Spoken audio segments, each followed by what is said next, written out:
ওরা হাতে অস্ত্র নিয়ে আসছে, ওরা হাতে অস্ত্র নিয়ে আসছে কেন? আমাদের অসংখ্য ভাইদেরকে আহত করে, আপনারা দেখতে পাচ্ছেন অসংখ্য ভাইদেরকে আহত করেছে। এখানে ৩-৪ জন আছে, প্রায় ৮-১০ জনকে অলরেডি আমরা হসপিটালে ভর্তি করেছি।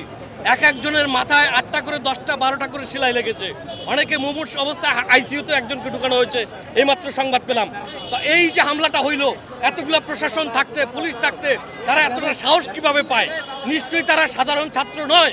এই সাধারণ ছাত্রছাত্রী বেশে যারা আওয়ামী লীগ যুবলীগ যারা এসেছে তাদেরকে খুঁজে বের করতে হবে, তাদেরকে প্রতিরোধ করতে হবে। আমরা প্রশাসনের সাথে আমরা একত্রিত হয়ে তাদেরকে আমরা প্রতিহত করতে চেয়েছিলাম, অথচ তারা দেশীয় অস্ত্র শস্ত্র নিয়ে তারা আমাকে, এই যে দেখেন আমাকে তারা এই যে মাথা পাড়াইছে, তাদের হাতে অস্ত্র শস্ত্র ছিল, তারা আমাকে লাঠি দিয়ে পাঠাইছে, বাম্বু মারছে আমার মাথার মধ্যে। সেখানে আমি অজ্ঞান হয়ে পড়ি, আমাকে আমার ভাইয়েরা ধরে এনেছে এবং আমাকে এই যে ব্যান্ডেজ করছে হাসপাতালে নিয়ে। চায়ের দোকানের সামনে ছিলাম, তারা হঠাৎ করে আইসা আমাকে বাড়ি দিয়া মাথা ফাটিয়ে দিচ্ছে।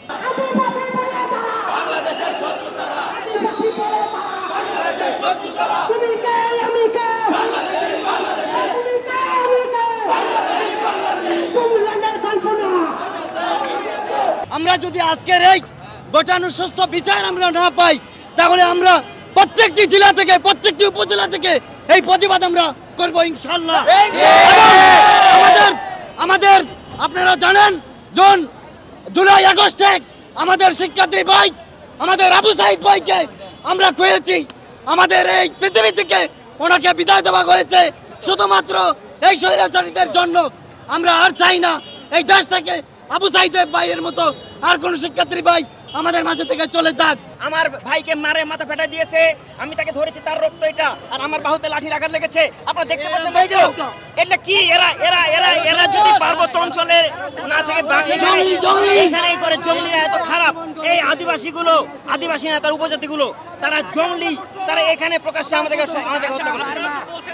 5ই আগস্টের পরে উপজাতীয় সেজে আওয়ামী লীগের যে লোকজন কিভাবে পার্বত্য চট্টগ্রামকে অশান্ত করেছিল, আজকে তারাই এই সাধারণ উপজাতিদের মধ্যে ঢুকে এই আওয়ামী লীগ, ছাত্রলীগ, যুবলীগ এই টাইপের লোকজন, আমাদের সাধারণ যে ছাত্রছাত্রী আমরা রয়েছি, তাদের উপরে সরকারকে বেকায়দায় ফেলার জন্য তারা আমাদের উপরে নৃশংস যে হামলা চালিয়েছে, আমরা তার তীব্র নিন্দা প্রতিবাদ জানাই। আমরা প্রশাসনকে অনুরোধ জানাবো, আপনারা যথাশীঘ্র সম্ভব এই যে উপজাতীয় বেশে যারা এসে সাধারণ ছাত্রদের উপরে হামলা করেছে, আপনারা তাদেরকে গ্রেপ্তার করেন, তাদেরকে আইনের আওতায় নিয়ে আসেন।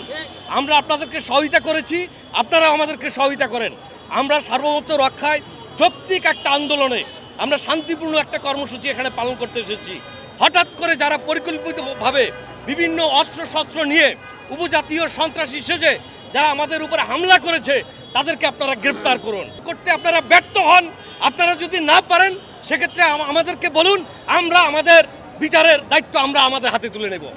আমরা এই রাষ্ট্রীয় যে সন্ত্রাসী, রাষ্ট্রবিরোধী যে সন্ত্রাসী, তাদেরকে আমরা প্রতিহত করব, তাদের বিচার আমরা করব। সুতরাং আমরা কোনোভাবেই চাই না যে যারা রাষ্ট্রের সন্ত্রাস করুক, রাষ্ট্রের দ্বিখণ্ডতে যারা ষড়যন্ত্র করুক, তাদেরকে কোনোভাবে প্রশ্রয় দিবে, এটা আমরা কোনোভাবে মেনে নিব না।